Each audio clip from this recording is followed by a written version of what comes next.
तो फाइनली भाई lunch pack कर दिया था। उसके बाद यहाँ पे मैंने कर लिया है पूजा। तो भाई फाइनली हो चुकी हूँ तैयार। ये देखिए आज क्रीम कलर की साड़ी पहनी है मैंने, और कोई नई नहीं है, पुरानी साड़ी पहनी है, लेकिन लगभग अच्छी भी है, काफ़ी टाइम बाद। और भाई देखिए 4:30 बज चुके हैं और मैं यहाँ पे लेटी हुई हूँ कंबल के अंदर। बहुत ज़्यादा ठंड लग रही है मुझे, क्योंकि आज सुबह से बहुत ज़्यादा ठंड लग रही है, बहुत ही ज़्यादा ठंड हो रही है। आज तो भाई जान निकल रही ठंड से मारे।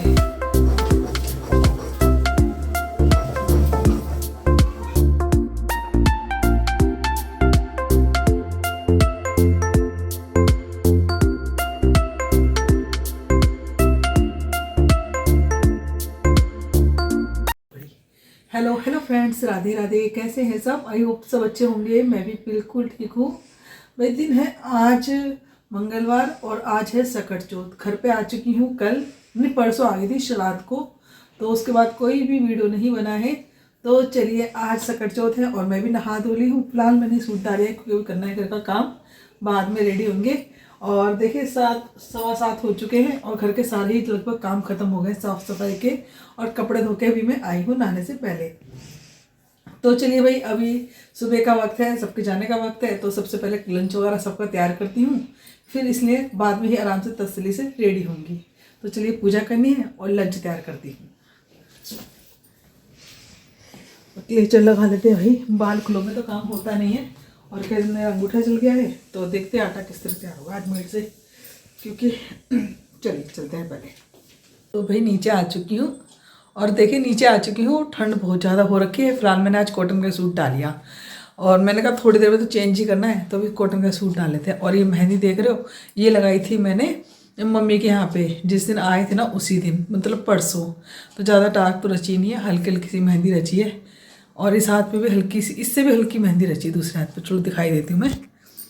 ये देखिए सकट चौथ की मेहंदी कुछ इस तरह की रच पाई है हमारी। चलो कोई बात नहीं, कभी कभार मेहंदी में भी खराबी हो जाती है। और हाथ भी मैंने बहुत ही जल्दी धो लिया था, क्योंकि उस वक्त ही आने का वक्त हो रखा था। और मतलब हाँ 4-5 बजे चले थे और 3 बजे मैंने हाथ धो लिया था। तो मैंने सोचा चलो रच जाएगा, 1 घंटे बाद ही धोए थे, लेकिन फिर भी रची नहीं है मेहंदी। कोई बात नहीं, लाल लाल हाथ हो गए, काफ़ी है।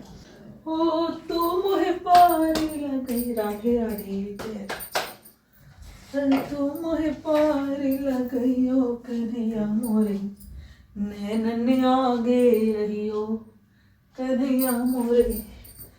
राधे राधे प्रभु, राधे राधे श्री राधे,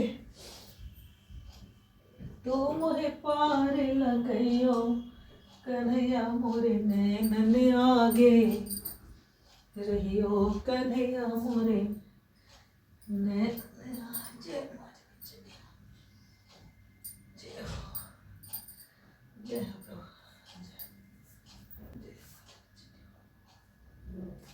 अंजू को जगा दिया है मैंने और कंबल उड़ा दिया है। मंदिर की लाइट जला देते हैं। तो ये देखिए भगवान जी को सुबह सुबह कंबल में उड़ा के बैठा दिया है। अभी थोड़ी देर में स्नान कराऊंगी, भगवान के बर्तन वाले लेके जा रही हूँ। और सबसे पहले कर लेती हूँ खाना तैयार। 7:15 हो गए हैं और जल्दी से आटा वाटा तैयार करते हैं और एक गैस पे चढ़ाती हूँ चाय फटाफट से। तो चलिए भाई जल्दी में ही करना पड़ेगा काम। पहले लगा लेती हूँ भजन। रिमोट ही नहीं दिख रहा है टीवी का रिमोट। पता होता क्या है हमारे घर में, जिसने जहाँ जो देख रहा है बैठा वहीं छोड़ जाता है रिमोट। हमारे घर में एक चीज़ की कोई फिक्स जगह नहीं है, वो है रिमोट। तो यहाँ दुक्का में मिला है इसके पीछे, बैग के पीछे। तू मोहे पार लगइयो कन्हैया मोरे, नैनन आगे रहियो। आज ये वाला भजन लगाते हैं, कन्हैया मोरे नैनन आगे रहियो। तो भाई यहाँ पे भजन लग चुका है मेरा, कन्हैया मोरे नैनन आगे रहियो। तो मस्त भजन सुनते हैं और पहले लंच वंच बना के ना तब आपसे मिलती हूँ, है ना। तो फाइनली भाई लंच पैक कर दिया था। उसके बाद यहाँ पे मैंने कर लिया है पूजा। तो मेरी सुबह की पूजा हो चुकी है। लड्डू गोपाल जी को रजाई वगैरह उड़ा के तो मैं मंदिर जाऊँगी, क्योंकि ठंड बहुत ज़्यादा हो रखी है। और चलिए मंदिर होके आते हैं, फिर मिलते हैं आपसे। तो फाइनली भी घर का सारा ही काम ख़त्म हो चुका है, पूरे घर की साफ़ सफाई हो चुकी है। और ये बैग लेकर गए थे तो उसकी चैन ख़राब हो चुकी है, तो उसमें चैन लगानी इसलिए रखा हुआ है, क्योंकि इसका सामान वापस इसमें जाएगा। पलंग में ऐसे ही रखा हुआ है। तो चलिए सफाई हो चुकी है, मैं भी तैयार हो लेती हूँ। और ये रही मेरी साड़ी, जो मैंने निकाली है पहनने के लिए। काफ़ी टाइम बाद इस साड़ी को पहनूंगी। तो चलिए पहले तैयार हो लेती हूँ, फिर मिलती हूँ आपसे। तो भी फाइनली हो चुकी हूँ तैयार। ये देखिए आज ग्रीन कलर की साड़ी पहन ली है मैंने, और कोई नई नहीं है, पुरानी साड़ी पहनी है, लेकिन बिल्कुल अच्छी भी है। काफ़ी टाइम बाद पहनी गई है साड़ी मेरी। और चूड़ी पहन ली है इसी मैचिंग की। तो चलिए तैयार हो चुके हैं। मेरी साड़ी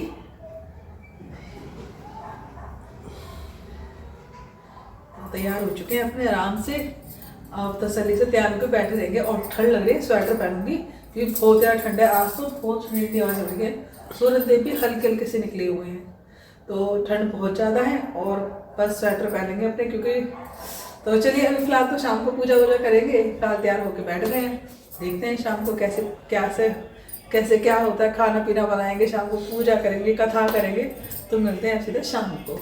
और भाई देखिए 4:30 बज चुके हैं और मैं यहाँ पे लेटी हुई हूँ कंबल के अंदर। बहुत ज़्यादा ठंड लग रही है मुझे, क्योंकि आज सुबह से बहुत ज़्यादा ठंड लग रही थी। जब से सिर धोया है ना, एकदम झंझनाहट चली हुई ठंड की। मैंने शॉल ओढ़ रखा है स्वेटर पहनने का, लेकिन फिर भी ठंड इतनी ज़्यादा लग रही है ना मुझे, बहुत ज़्यादा। कोल्ड में तो पता ही है आपको कि कितनी ज़्यादा ठंड लगती है। तो भाई अब यहाँ पे देखिए इस कंबल वगैरह तो छोड़ना ही पड़ेगा, क्योंकि अब मुझे खाने की तैयारी करने जाना है। पूजा की तैयारी करेंगे, तिलकुट वगैरह बनाएंगे आज। तो चलिए खाने की तैयारी करते हैं नीचे।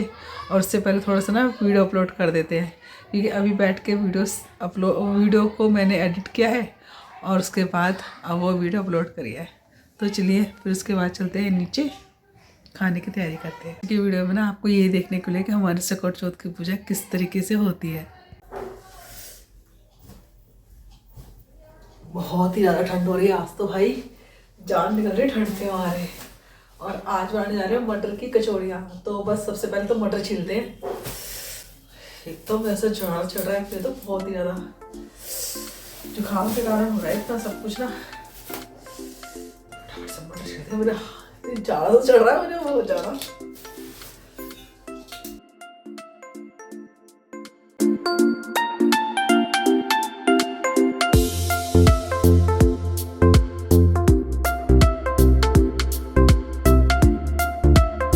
और देखिए यहाँ पे मटर की कचौड़ियाँ बनानी, तो सबसे पहले मटर छीलनी होंगी। और मटर क्या आजकल ना घर में सब्जी भी नहीं, जब से मम्मी के यहाँ से आई हूँ ना घर में सब्जी नहीं है बिल्कुल भी। मैंने सोचा चलो आऊँगी जब ले आऊँगी, अगले दिन टाइम नहीं मिला बिल्कुल भी। और फिर उसके बाद मतलब बुखार ही चढ़ गया था मुझे, तो इस कारण मतलब घर में एक भी सब्जी नहीं आ पाई है। तो विशाखा ने गली में सब्जी बेचने के लिए आते हैं, उन्हीं से सब्जी ले ली थी, टमाटर और मटर। तो मैं सोचा चलो कल आज का हो जाएगा तो कल ले आऊँगी सब्जी। लेकिन फिर बुखार 2 दिन इतना रहा ना कि कहीं भी जाने की हिम्मत हो नहीं पाई है। ठंड तो इतनी ज़्यादा लग रही है ना, 3-3 कंबल हीटर सब चलाया जा रहा है मेरे लिए, क्योंकि तबीयत ख़राब होने के कारण ठंड भी बहुत ही ज़्यादा लग रही थी। अगले दिन जाके दवाई लेके आई हूँ, और फिर आते के साथ ही ना 10 बजे लेट गई थी दवाई लेके। फिर उसके बाद तो मैं शाम को ही उठी थी, ठंडी नहीं कम हो रही थी मेरी। और इसी कारण ना मेरा ये वीडियो भी लेट ही जा रहा है, आवाज़ भी आपको अजीब सी लग रही होगी। और मेरी हालत तो डाउन हो रखी है, ठंड बहुत ज़्यादा लग रही है, ऐसा लग रहा है जैसे बर्फ़ पड़ रही है, इतनी ज़्यादा ठंड लग रही है। तो एक गेट ढाल देते हैं क्योंकि ठंड बहुत ही ज़्यादा हो रही है। और मैं चलती सबसे पहले कपड़े उतारने के लिए। अब मैं जा रही हूँ भाई कपड़े उतारने के लिए, क्योंकि कपड़े भी सूख चुके हैं, 2 टाइम मिलने वाले हैं, 5:30 का वक्त होने जा रहा है। तो चलिए, एक तो सबसे ज़्यादा ठंडा दिन था आज, और दूसरी मुझे जुकाम की वजह से ठंड लग भी ज़्यादा रही थी। तो इस वजह से ना मतलब मेरी हालत बहुत ही ज़्यादा ख़राब हो रखी थी ठंड के मारे। काम तो मैंने किया लेकिन कपकपाते हुए, सुबह से चंचनी चढ़ी हुई थी मुझे। ये जाड़ा लगता है ना इंसान को, वैसे लग रहा था पूरी तरह मुझे। तो बस यहाँ पे देखिए शाम का वक्त है, तो मैं सोचा चलो कपड़े उतार लेती हूँ, पहले ये सारे काम कर लेती, फिर आराम से किचन में लगूँगी।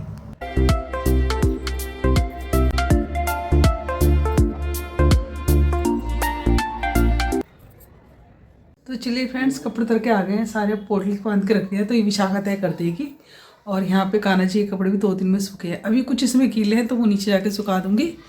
तो चलिए सबसे पहले इनको देखते हैं कौन से सूखे हैं, क्योंकि आज कान्हा जी के मैं कपड़े शाम को बदलूँगी और सूख गए होंगे तो, क्योंकि कल भी कल वाले ही कपड़े पहना रखे कान्हा जी को जो रात को बदले थे। तो अब उनके कपड़े चेंज करते हैं, क्योंकि सुबह के ही कपड़े कल रात के ही कपड़े पहने हुए उन्होंने, और अब वैसे भी आज सकट चौथ है, तो शाम को बदल देंगे उनके कपड़े, क्योंकि ठंड हो रही है और सूरज देव निकल नहीं रहे हैं सही से, तो कपड़े सूख भी नहीं रहे। कल धोए थे, कल परसों के सब मिक्स हैं इसके अंदर कपड़े, तो ज़्यादा मैंने डे भी नहीं रखे कान्हा जी के, 2-3 जोड़ी है, तो सारे मम्मी के यहाँ से आए थे ना, सारे आते के साथ ही धोए थे मैंने। होता है ना दूसरी जगह थोड़ा सा प्रॉपर तरीके से हम सारी चीज़ें कर नहीं पाते हैं, भले ही मम्मी यह करता है, लेकिन थोड़ा सा होता है कि दूसरे घर में हाथ भी नहीं चलता था अपना। तो मैंने सारा कान्हा जी कपड़े इकट्ठे करके रख लिए थे और बस आते के साथ ही सारे कपड़े धोए हैं। कल सुबह धोए थे तो आज सूखे हैं शाम तक। अभी भी इसमें कुछ एक आधा कपड़ा गीला ही लगा, तो वो नीचे जाकर सुखाऊंगी और चलते हैं खाने की तैयारी करने के लिए। 5:30 हो चुके हैं। तो चलिए फ्रेंड, सबसे पहले मैं कान्हा जी के कपड़े ही चेंज कर देती हूँ। 5:30 हो गए हैं, मंदिर खोल लेती हूँ। और कान्हा जी वैसे तो ढके ढकाए बैठे हैं, बदलने को मन भी नहीं कर रहा है इनके कपड़े, लेकिन आज से खर्च होते तो बदलूंगी जरूर इनके कपड़े आज मैं। माला का तेरी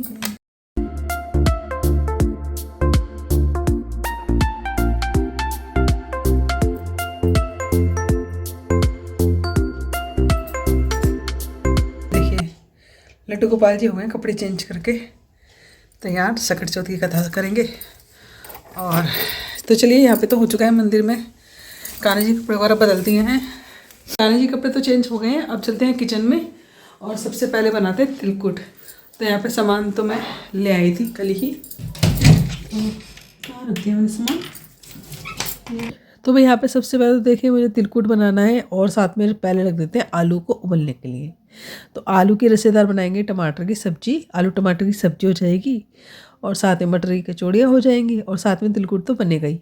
तो मैन तो तिलकुट ही होता है पूजा पाठ में, यही इस्तेमाल किया जाता है। तो बस यहाँ पे आलू को धो के रख दिया है मैंने पूरा। तो चलिए बराबर से पहले तिल भूनते हैं। तो सारे लूँगी क्योंकि मैं इकट्ठे ले आई थी सकट चौथ के लिए भी और संक्रांत के लिए भी, तो थोड़ी ही बनाएंगे।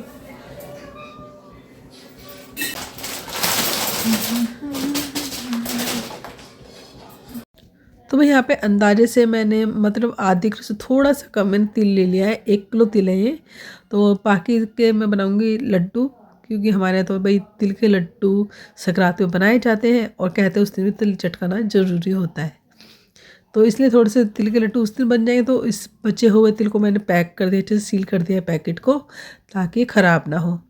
तो यहाँ पे अब कढ़ाई में देखिए इनको तिलों को हम भूनेंगे और हमें इस तरह भूनना होता है कि चटपट की जब आवाज़ आने लगती है ना, तो थोड़ी देर भूने और फिर गैस को बंद कर दें। हल्के हल्के से लाल हो जाए तिल, चटपट हो के, तभी तिल भूनते हैं।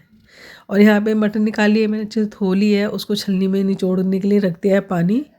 और ये रहे टमाटर, तो थोड़े से टमाटर लेंगे, 2 टमाटर ले लेंगे, बहुत रहेंगे क्योंकि थोड़ी सी सब्ज़ी बना रही हूँ, आलू टमाटर की ज़्यादा नहीं बनाऊँगी। क्योंकि आप सब जानते हैं कचौड़ी तो ना बिना सब्ज़ी की अच्छी लगती है, फिर भी थोड़ा सा ये है कि चलो साथ में बना लेते हैं। आज इतनी बड़ी पूजा है, त्योहार है, तो खाना तो बनेगा ही। तो सब्ज़ी भी थोड़ी बहुत बनाऊँगी, ज़्यादा नहीं बनाऊँगी। तो थोड़ी थोड़ी सब्ज़ी खाई जाए, ज़्यादा तो नहीं। तो यहाँ पे देखिए तिल हमारे चटक के हल्के हल्के से दिख रहे होंगे आपको, लाल भी हो गए हैं। तो बस यहाँ पे कर देंगे अब गैस को बंद और इसको निकाल लेंगे। प्लेट में निकालो, मैं तो सीधा क्या कर रहा था कि जार में ही निकाल लिया था, जार में थोड़ा सा ठंडा होने के लिए रख दिया था। और जार मेरा अभी साफ़ किया था मैंने, तो उसको इसलिए थोड़ा सा सुखा लिया आँच के पास। और उसके बाद मैं इसमें थोड़ी सी मटर भी पीसूँगी। पहले तिल को पीसेंगे, तिल को हमें इस तरह पीसना, मतलब बिल्कुल चूरा नहीं करना, जैसे मतलब दरदरा पीसना है इसको हमें। तिल को हल्के हल्के से ना दिखाई भी थे साबुत तिल, इस तरह पीसना है हमको तिल को। तो जितने तिल ठंडे हो रहे हैं, थोड़ी सी हवा लग जाएगी तिलों में, तो इतने में मैं टमाटर काट के रख लूँगी सब्जी के लिए। और गैस पर भी क्या है कि कुकर में आलू में सीटी आ ही रही है, तो आलू भी होने वाले हैं थोड़ी देर में। तो बस यहाँ पर पहले सबसे पहले मैं तिल पीसती हूँ। तो तिल मैं इस तरह पीसूँगी, बार बार गैस इसको बंद करूँगी, फिर चलाऊँगी, फिर बंद करूँगी, फिर चलाऊँगी। तो इस तरह कहीं जाके मेरे तिल पिस पाएंगे। और ये जार वो वाला जिसमें ना शेक वगैरह बनाते हैं ना, वो वाला जार है, वो वाला नहीं इसमें सामान पीसते हैं। तो उसकी तो क्या है कि नीचे से वाइट वाली जो चरखी होती है ना, वो ख़राब हो रखी है। ये वो वाला भी जार ख़राब हो रखा है, चटनी वाला भी जार ख़राब हो रखा है। और इसमें सामान सही से पीस नहीं पाता, कभी मिक्स को टेढ़ा करती हूँ, कभी जार को हिला हिला के, तब इस तरह कहीं जाके मैंने ये पीसा था। तो यहाँ पे बस लगभग पिसने वाला है, ये तो बहुत ही जल्दी पिस जाता है। खैर तिल तो हमारा, तिल में टाइम नहीं लगता पीसने में, क्योंकि हमें दरदरा ही पीसना होता है। वैसे वाला जार होता ना, तो एक बार में चलाते के साथ ही पिस जाता। लेकिन अब क्या है कि ऊपर का नीचे, नीचे का ऊपर, इस तरह तिल को हिला हिला के तब मुझे पीसना पड़ रहा है। बड़ी दिक्कत हो गई थी सच में। तो बस यहाँ पे पीस के आई, इसको तो निकाल लिया है मैंने क्योंकि बहुत ही जल्दी पिस जाता है, इसमें टाइम नहीं लगता। देखो इस तरह पीसा है मैंने, थोड़े साबुत तिल भी दिख रहे हैं और आधा से ज़्यादा चूरा भी हो चुका है इनका तिलों का। तो इसको निकाल लिया मैंने परात में, थोड़ी सी हवा लगने दे, ठंडा होने देते हैं इसको इतने। अब इसी मिक्सी जार में पीसेंगे हम ये मटर। भाई मटर पीसना तो इतना टेढ़ी खीर हो गया मेरे को, मतलब जरा जैसे ही चलाती हूँ वैसे ही पीसनी मटर बंद हो जाती है। बस जैसे ही चलाती हूँ, जब भी पिसती हल्की सी फिर तुरंत बंद हो जाती है मटर। तो फिर भाई मैं तंग आ गया ना, मैंने क्या करा, मैंने अपने निकाला भाई अपना देसी जुगाड़, इसी पे सारी मटर को मैंने पीसा। और इसमें तो मतलब इतनी जल्दी पिस गई ना मेरी मटर, मैं बता नहीं सकती। मतलब दोबारा मुझे इसमें पीसना नहीं पड़ा, इतनी आसानी से इसमें मटर पिस गई थी मेरी। तो भाई देसी तरीका तो वैसे भी आपको पता ही है कितना बढ़िया होता है। कहते हैं ना कि पुराने ज़माने की सारी चीज़ें ना आज के लोग मिस कर रहे हैं उसको। आज भी सिलबट्टे की ही चटनी पसंद करते हैं लोग, आज भी चूल्हे की ही रोटियां पसंद करते हैं, और फ़ायदा भी वही खाना देता था। लेकिन अब जैसे गैस हो गई, जितनी सुविधा हो गई है ना, वैसे हमारा टेस्ट भी ख़त्म हो गया है खाने का, खाने में स्वाद भी नहीं रहा वो वाला पहले वाला। कहते थे कि पहले की सब्जियां जब बनाते थे ना, खाली नमक मिर्च डाल के ही इतना स्वाद आता था, मीठी मीठी सब्जी लगती थी। लेकिन आजकल तो सब्जियों में भी मिलावट होने लगी है। तो चलिए फिलहाल तो यहाँ पे देखिए मैंने मटर को पीस लिया है और सिलबट्टे को धो के रख देते हैं पहले। बहुत ही जल्दी पिस गई थी, इसमें मटर टाइम नहीं लगा था मुझे। अभी मोटर चल रही थी तो मैंने सोचा चलो ताज़ा पानी भर लेते हैं, क्योंकि कहानी का बुलावा आ चुका है। तो मैं फिर ना सारे काम छोड़ के लग गई थी कहानी की तैयारी में। तो तिल तो मेरा तैयार हो गया पूजा के लिए, मैंने तो वही चाहिए था, और सबसे पहले मैंने इसलिए तिल भून लिया था और पीस के भी रख दिया था। तो मटर भी पीस के रख गई है, आलू भी उबली गए हैं। बस करते हैं पूजा। सारे बर्तन मान लिए थे भगवान जी के, अब जोत बत्ती तैयार कर लिए है और लोटे पे एक कलावा बांधेंगे और सतिया काढ़ेंगे और फिर चलेंगे कथा के लिए। लेकिन उससे पहले तिलकुट तैयार करना है, वो रखेंगे थोड़ा सा मंदिर में, थोड़ा सा लोटे में डालेंगे तिलकुट को, और पूजा में हाथ में भी यही लिया जाता है तिलकुट। तो यहाँ तो इसके अंदर पिसे हुए तिलों में मैं थोड़ी सी बूरा डाल दूंगी। मतलब अगर आधे किलो हमारे तिल हैं तो मतलब 400 ग्राम इसमें बूरा डाल दीजिए, मीठा बिल्कुल बढ़िया रहता है। और इसके अंदर थोड़ी सी मैंने किशमिश डाल दी थी, थोड़ा सा नारियल का बुरादा डाल दिया था। डालने वाले इसके अंदर खोया भी डालते हैं, वो आपकी इच्छा है, आप कुछ भी डाल सकते हैं, मेवे वगैरह। फिलहाल मैंने ये सारी चीज़ डाल के अपना तिलकुट तैयार कर लिया था। बहुत ही टेस्टी बनता है तिलकुट, तो भाई मज़ा आया था खा के इसको। तो भाई यहाँ पे बस तिलकुट को अच्छे से मिक्स कर लेंगे सारी चीज़ों को, और फिर चलते हैं कथा के लिए। तो यहाँ पे कटोरी में तिल ले लिया, इसके अंदर पे पैसे रख दूंगी और ये मंदिर में रखूँगी, थोड़ा सा लोटे में डाल दूंगी, और अब जाऊँगी मैं कथा सुनने के लिए। फिलहाल मैं वीडियो को यहीं एंड करती हूँ। वीडियो आपको अच्छा लगा तो वीडियो को भर भर के लाइक करिए, नहीं तो सब्सक्राइब करिएगा, वीडियो जो है शेयर करिएगा। तो tata bye bye, Radhe Radhe.